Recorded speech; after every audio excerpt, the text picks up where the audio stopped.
Hey guys! Welcome back sa ating intermediate Java tutorial series. So this is part 2 and for today, we will be talking about data type conversion. Right after this intro.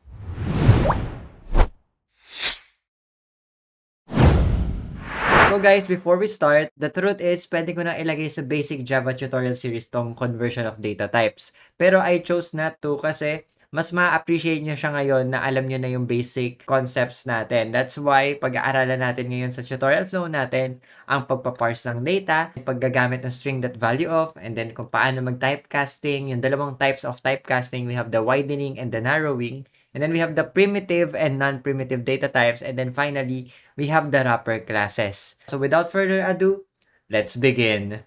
So guys, simulan natin sa pagpaparse ng data. So ano nga ba yung parsing data? So sabi dito, we can parse data to convert it from one data type to another. And commonly, ginagamit siya from string to numeric data type. So paano natin sinasabing from string to numeric data types? So kung makikita nyo sa example natin, we have here a string of number. So naka-string siya, na-text siya, pero number yung value niya.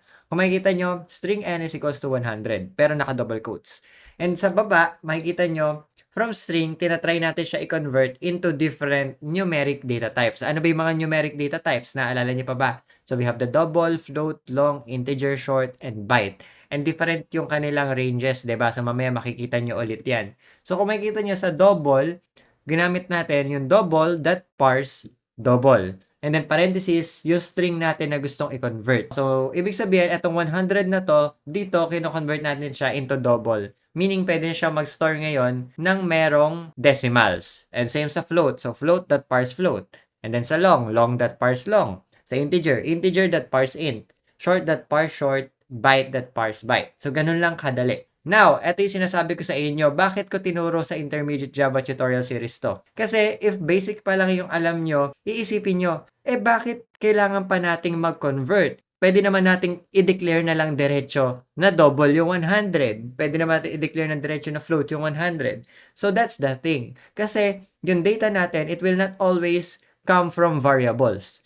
Pwede siya manggaling sa text file, pwede siya manggaling sa database. So, hindi mo sure. Baka mamaya yung database na yon yung makuha yung age naka-string na format. So, pagka-retrieve nyo sa database, kailangan nyo pa siyang i-convert into different numeric data type para magamit nyo siya sa computation. So, that's why kailangan nating mag-parse ng mga data. So, guys, itatry natin yung pagpa-parse ng data dun sa Eclipse. Let's go! So guys, we are here dito sa ating Eclipse and we're going to try kung paano natin mapaparse ang isang string. So I'm going to declare a string dito. String x is equals to 153. Now, gusto ko siya i-convert into integer. So what I'm going to do is magde-declare ako ng integer.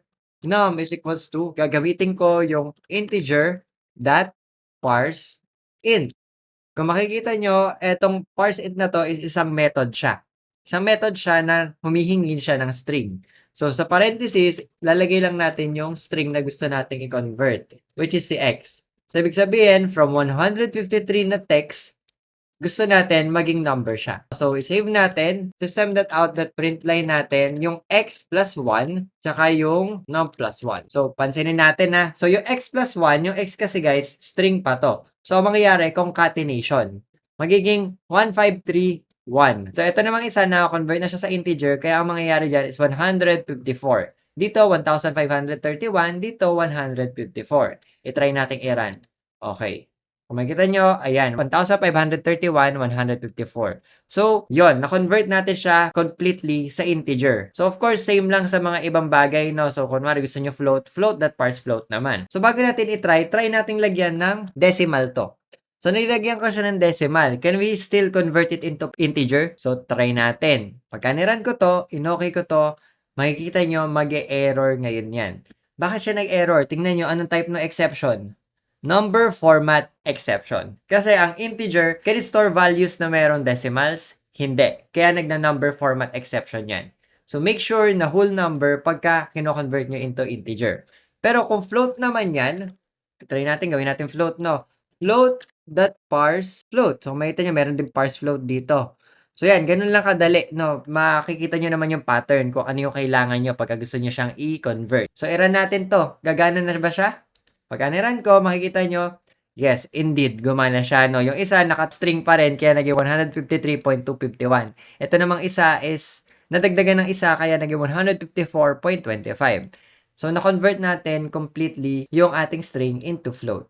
So, make sure na tama yung format ng inyong kino-convert. So, yun ang kwenta ng pagpaparse. And isa pa guys, no, this will solve the problem dun sa scanner. Naalala nyo ba yung scanner problem sa exception handling natin? So, kung naalala nyo, we have a scanner here is equals to new scanner. Hey, so na-import ko na yung scanner. So, naalala nyo ba yun? Mag-system.out.print ako. Hingi ako ng number. Then, sabihin natin meron tayong age or num dito. And then, s.nextInt. Then, hihingi ako ng name. Nagamit ako ng string naman. Sabihin natin string name. s.nextLine. Naalala niyo yung problem dito? Yung system.out ko lang yung ating num and at the same time, yung name. Gawin natin print line para mapunta sa bagong line. Okay? So ngayon, pag niran ko to, of course, gagana yan. Hihingi ng number. Kasi next int naman to, no? Kaya okay, gagana. Ito next line. Dapat gumana din. Pero ang problem is, ano yung sabi ko last time? Pagka humingi kayo ng next int, make sure na merong next line sa ilalim niyan para hindi niya skip yung susunod yung hihingin. Pero since wala to, ang mangyayari dito, pagka nag-input ako ng number, 10, i-skip niya yung next line. So, makikita nyo, hindi ako makapag-type dito. Hindi na ako makapag-input. So, yun yung naging problema natin sa scanner. So, alam nyo ba guys, pwede natin siya isolve gamit yung pagpaparse. So, paano natin ipaparse yun? Kasi guys, nagkakaroon lang naman ng problema pagka humingi tayo ng mga values na numeric. Kasi kunwari, next int, next float, try din natin yung next float, no? Gamit tayo ng float. Kung mapansin nyo, same din ang problem yan. Pag niran ko to, okay, ginawa ko 2.53, ganun din. Nai-skip din. So, that's a problem, no? Kasi gusto natin mag-input ng name, mukha namang tama yung code natin, and it should be. Pero, hindi siya gumagana as intended to be. Kaya ang gagawin nyo, instead na mag-next float kayo, mag-next int kayo, next line na lang din ang gawin nyo. Pero paano yun? Hindi siya pareho ng data type. Kasi pagka next line, ano kailangan? Kailangan ng string. So, sabi dito, cannot convert from string to float. Float yung hinihingi natin. So, alam nyo na, kailangan nyo lang i-parse yung ating next line. Okay? So, ganun lang kadali. Ngayon, hindi na magkakaproblema yan kasi hindi na tayo humihingi ng numeric values. Humihingi tayo ng string, pero ang ginagawa natin sa string, kino-convert natin into numbers. So, hindi na mangyayari yung scanner problem natin. So, pag niran ko to, tinype ko 2.53, and then nag-type ako ng David, kagana na siya. Hindi na kayo magkakaroon ng, bakit ganito? Bakit nag-skip tong next line ko na to? So, I recommend na gamitin nyo to. Ang problem lang dito is, of course, it's also prone to error. No, for example nga, letters ang nilagay nyo. Of course, mag-error pa rin yan. Pero, hindi na siya input mismatch. Ang mangyayari na dito is number format exception. You can just use try catch para i-handle yung number format exception. Pero hindi ko na ipapakita sa inyo dito yon kasi naituro ko na sa last episode yung pag-handle ng ating mga exception. So, itry nyo na lang. So, yun yung magiging pwede nyong solution sa scanner problem. So, yun pa ang isang benefit ng pagpaparse ng mga string into numeric data types. So, guys, punta na tayo sa susunod nating pag-aaralan for today. Let's go! So guys, eto namang string.valueOf ang pag-aralan natin. So eto lang yung kabaligtaran ng pagpaparse ng mga numeric data types, no? So eto naman, i-convert lang natin yung numeric data types into string, no? By using string.valueOf. So ang kailangan lang natin, meron tayong numeric na data type. For example, int n is equals to 100. Ngayon, meron tayong string na variable dito and then, ang gagawin lang natin, string.valueOf and then yung variable name ng ating numeric data type. So, for example, eto nga, int n, nilagay ko lang dun yung n. So, ibig sabihin yung 100 na to, magiging string ngayon. So, kabaligtaran lang kanina nung ginawa natin. So, itry natin ngayon to sa Eclipse. Let's go. So guys, eto naman, hindi na kailangan na masyadong maraming explanation. Gagawa lang ako dito ng float naman, no? Float pi. Sabihin natin 3.14f. And then, ang gagawin natin ngayon is gagawa ako ng string dito na x, then equals natin sa string that value of, makikita nyo, pwede ko i-convert into string yung boolean, yung character, yung array of characters, yung double, yung float, yung int, and kung ano-ano pang data type. Pero ang gagamitin natin ngayon is float. So, ilalagay ko sa loob niya is yung pi. No? So, from float, gagawin natin siyang string. So, para ma-verify natin yan, ipiprint line natin yung ating pi plus 1, tsaka yung x plus 1. Para magets natin kung talaga bang nag-convert into string yung ating float. So, syempre, dito sa unang line natin, nasa line 11, piniprint natin yung pi plus 1. So, dapat, instead na maging 3.14 to, magiging 4.14. Ito namang sa pangalawa, since naging string na siya, dapat mag-concatenate lang sa dulo. So, dapat maging 3.141. So, pagka ni-run ko to, makita nyo, eto, naging 4.140003. Since nga float to, no, so automatic siya naggaganon. And then, eto namang isa is nag-concatenate lang sa dulo, 3.141. Etong isa, nadagdagan ng 1. Etong isa, nag-concatenate lang sa dulo. Okay? So, ibig sabihin, successful tayo sa pagka-convert from float into string. Of course, hindi ko na iisa-isahin yan. Yung int, yung byte, pwede nyo gamitin. So, byte, b is equals to 5. Gagawin nyo lang b to, and then okay na. Mako-convert nyo naman yung byte into string. Ganun lang, no? Pag-eksperimentohan nyo lang. So, let's go na doon sa ating susunod na pag-aaralan. So guys, let's review lang dito sa numeric data types natin. Alam ko na pag-aralan na natin to dun sa ating basic Java tutorial, pero it's very important ngayon sa pag-aaralan nating typecasting. So kung mapansin nyo, lahat to numeric data types. Alam natin na number ang pwedeng i-store sa kanila. Pero ano ang pinagkaiba nilang lahat? Yung kanilang range. So kung makikita nyo, si byte ang may pinakamaliit na storage. Ang kasya lang sa kanya is si negative 128 to 127. While si long naman, kung makikita nyo, sobrang raming numbers na to, hindi ko na babasahin. And then si float at si double, maraming decimal numbers ang kaya niyang i-store.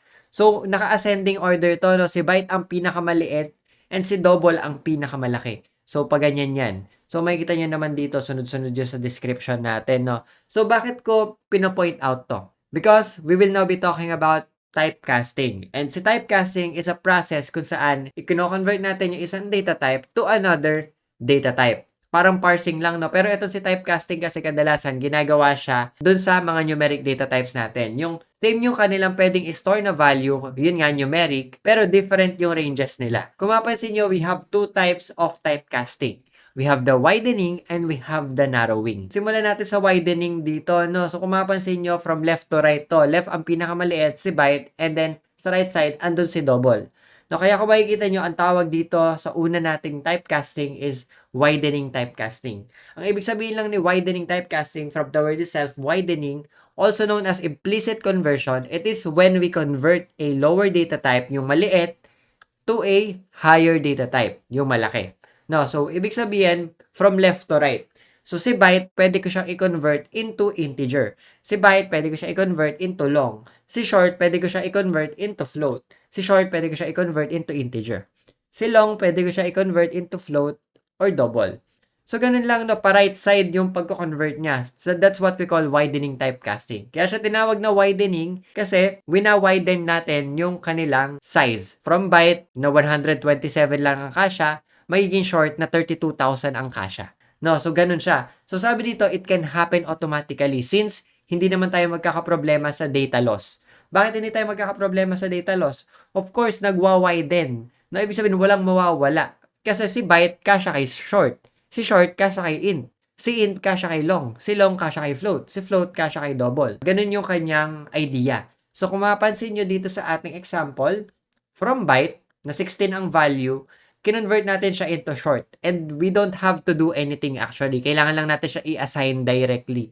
Kung makikita nyo, byte tono yung data type niya. Pero ang ginawa natin, inassign natin siya sa isang short. And si short naman, inassign natin siya sa isang integer. So, ibig sabihin, di ba, ang totoo niyan, dapat magka-error yan kasi mismatch yung kanilang data type. So, itry natin to sa ating Eclipse para makita nyo talagang hindi nag-error yan. So, yun yung tinatawag nating implicit casting or what we call the widening typecasting.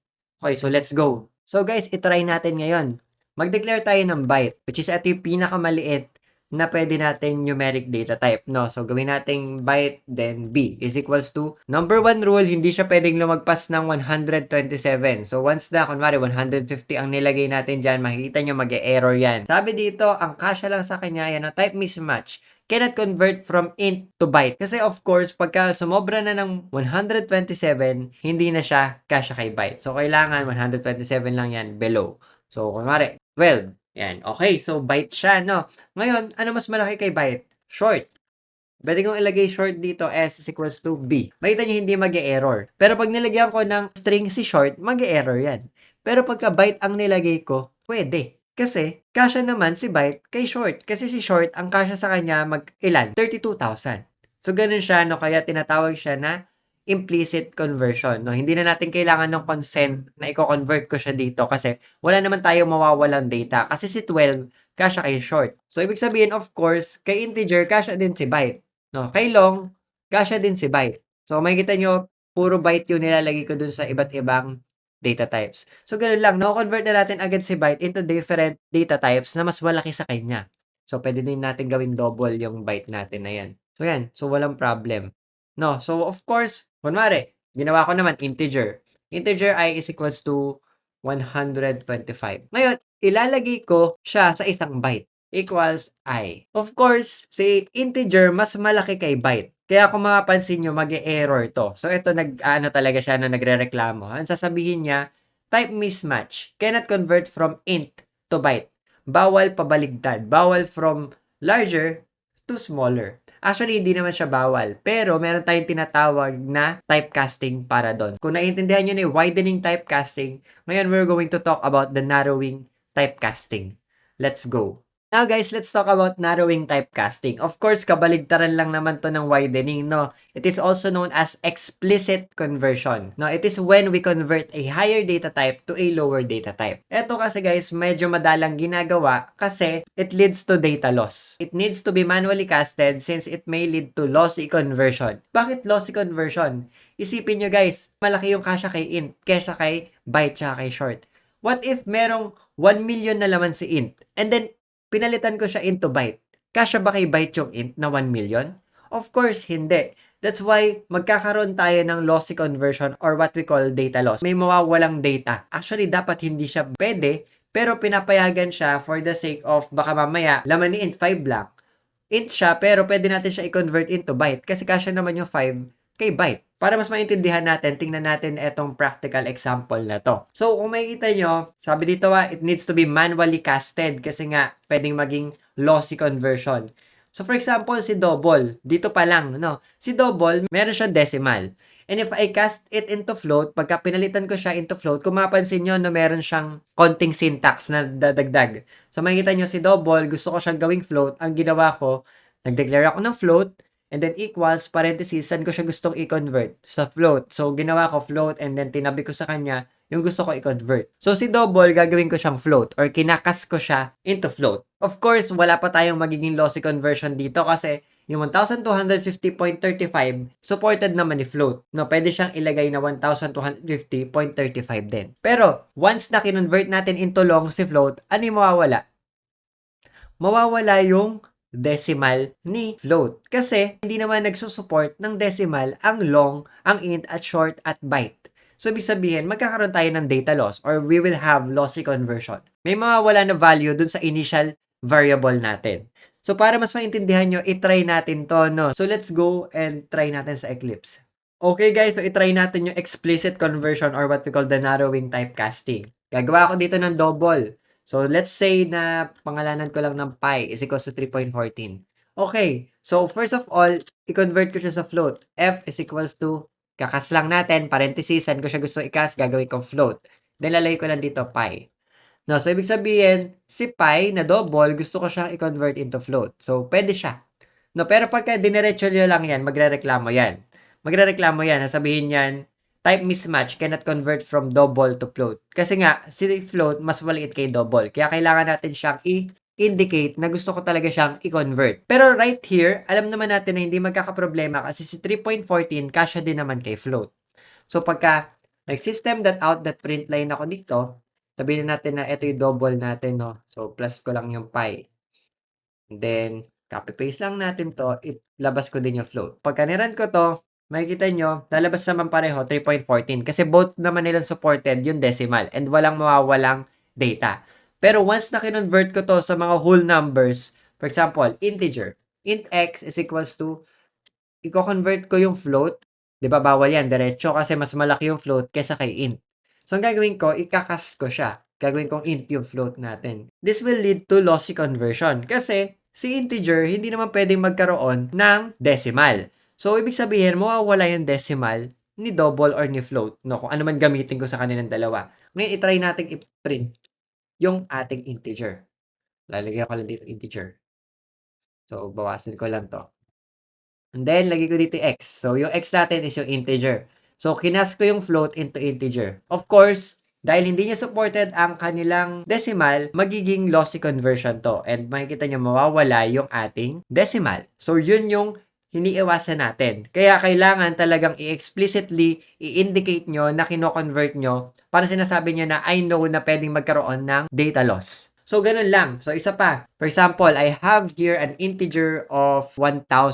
Ngayon, I will have dito na may byte tayo. Ngayon, gusto kong ilagay yung num kay byte. Which is, dapat hindi naman talaga, no? Kasi hindi naman kasya 1,000 kay byte. Kasi si byte, ano lang kasya sa kanya? Hanggang 127 lang. Ngayon, so pagka pinilit ko tong i-cast kay byte, actually, pwede ko naman siyang pilitin, no? Kasi wala namang pumipigil sa akin na i-explicit convert siya, no? Then, pagka sinistem.out ko to, makikita nyo, magkakaroon din yan ng data loss. So, sabihin natin ating integer.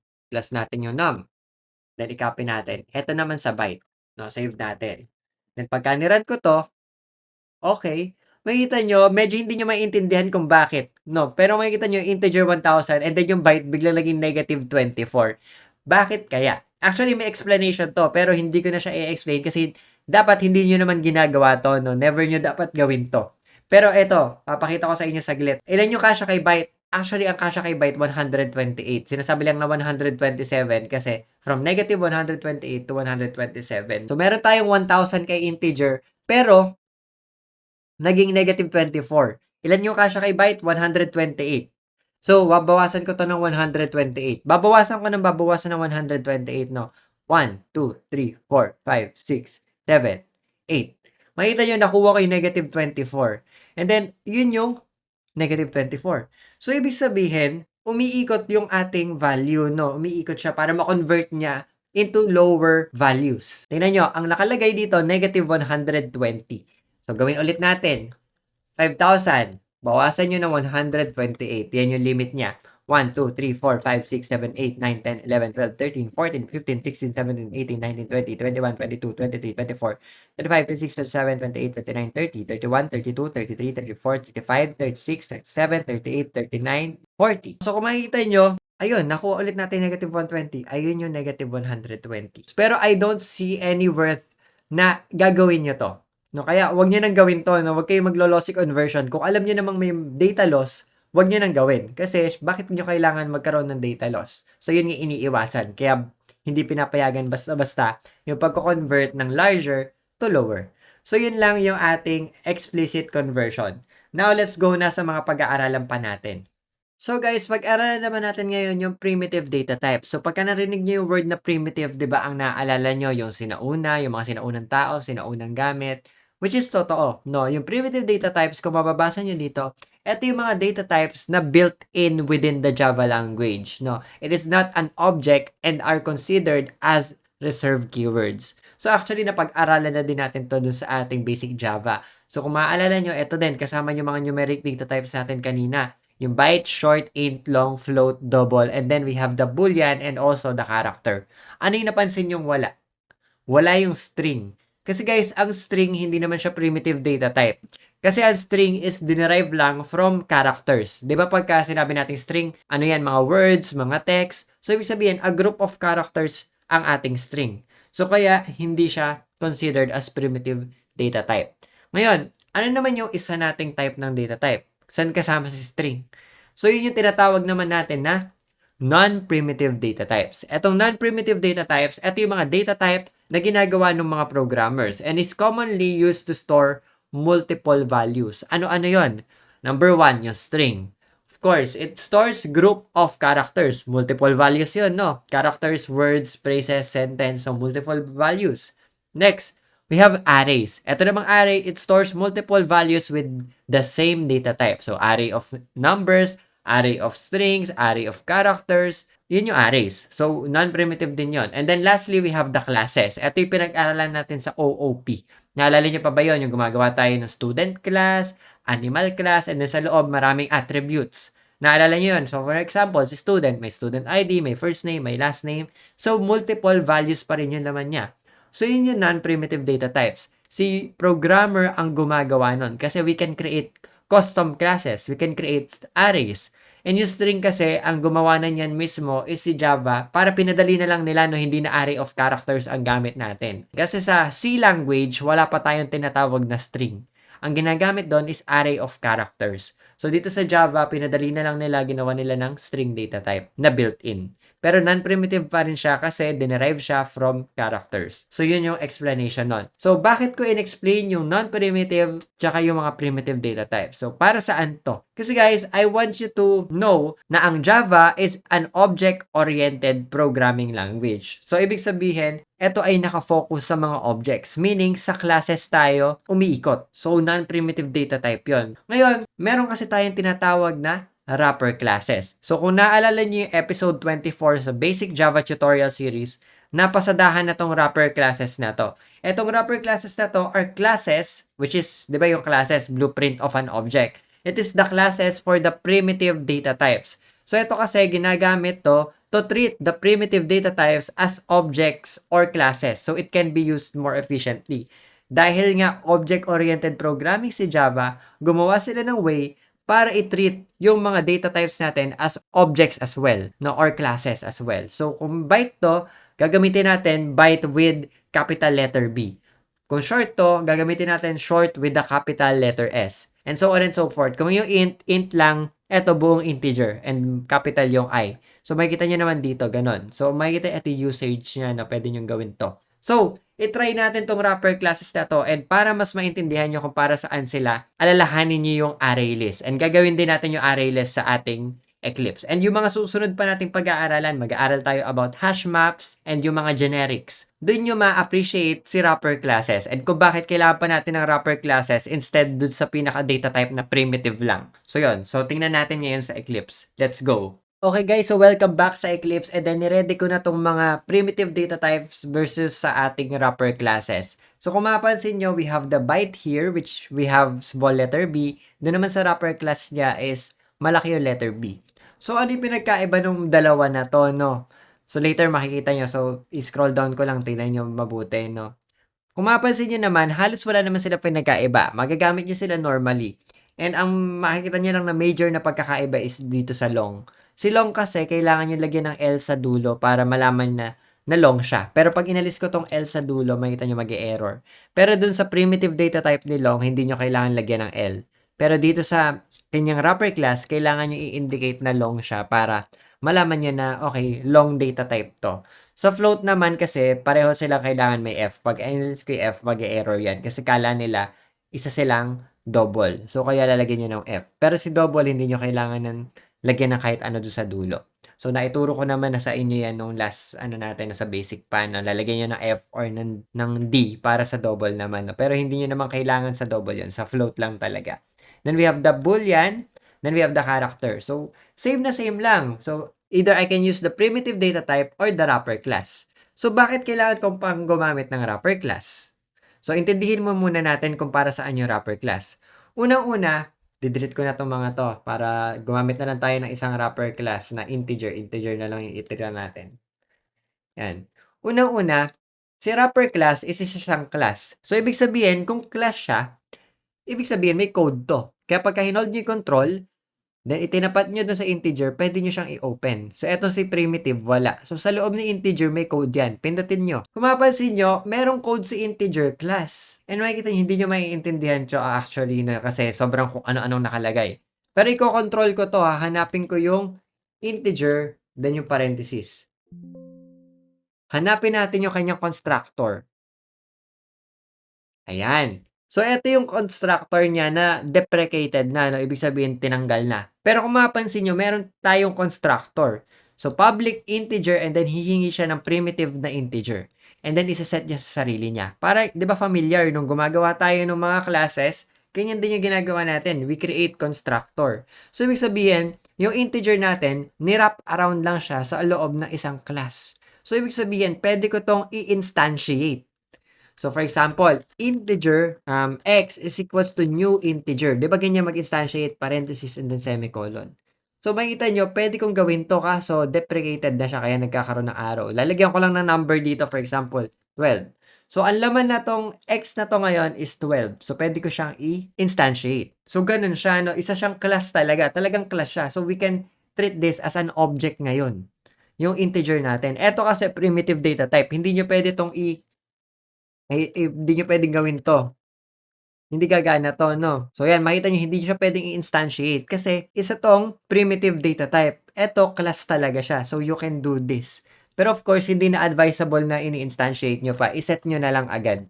Same lang 'yon. The point is, para saan ba 'to? Naalala niyo yung array list guys. Yung array list para makapag-declare kayo ng array list, you need to put array list and then angled brackets and then meron tayong data type dito. So 'pag nilagay ko dito int, hindi gagana 'to. So, kunwari int no, then lagyan ko ng numbers is equals to new array list and then angled brackets ulit and then parentheses. Pero guys, makikita niyo mag-e-error kasi hindi niya supported yung mga primitive data types. Ang supported lang nitong array list is mga classes. So, for example, student. Meron akong ginawang student class dito, no? Actually, kailangan pala nating i-import si array list. Import ko lang. Ayan, in-import ko na. So, meron akong student class dito. Pinutin ko lang yung student class. Makita niyo yung student class ko na ginawa. Hindi ko na to ginawa on screen kasi maghahaba lang yung coding natin. No? Kasi naturo ko naman na sa inyo to dun sa OOP. Kaya kung hindi nyo pa naiintindihan yung concept na to, please intindihin nyo para maintindihan nyo tong intermediate Java tutorials natin. Kasi, of course, OOP pa rin to. No? Kung makikita nyo, si student, isa siyang class. And I can use yung student dun sa loob ng ating array list. So, ibig sabihin, I can just create student din, no? New student, and then meron tayong constructor para kay student. Ano yung constructor natin para kay student? Isang first name, isang last name. So, lalagay ko lang dito, David, comma, SDPT. And now, I can just easily, sorry no, numbers nakalagay dito. Students gawin natin. I can just easily put yung students that add yung student natin mismo. So, this is a class. Of course, non-primitive data type to. Of course, hindi ko pwedeng gamitin yung primitive data type dito, hindi siya supported. Kaya ang ginawa ng Java is gumawa sila ng wrapper class. So we can create, kunwari, an array list of integers. Pwede natin gamitin ngayon yung wrapper class nila instead yung kanilang primitive data type. And then, now we can just numbers that add yung integer natin. Numbers that add 12. So we can do that. So, yun yung advantage ng ating wrapper class. Kasi nga, object-oriented programming to, of course, puro objects ang gagamitin natin, puro classes. Kaya ang ginawa ng Java is nirap nila yung mga primitive data types nila inside a wrapper class. So, yun yung kailangan nating maintindihan. Mas maiintindihan nyo pa to and mas ma-appreciate nyo once na tinuro ko na sa inyo yung mga hash maps and also yung mga generic methods and generic classes, which is sa mga susunod na episodes natin. So yun lang guys, thank you for watching this video, and if you have any questions, you can comment sa ating comment section. And again, thank you very much, and as always guys, I will see you in the next video. Goodbye!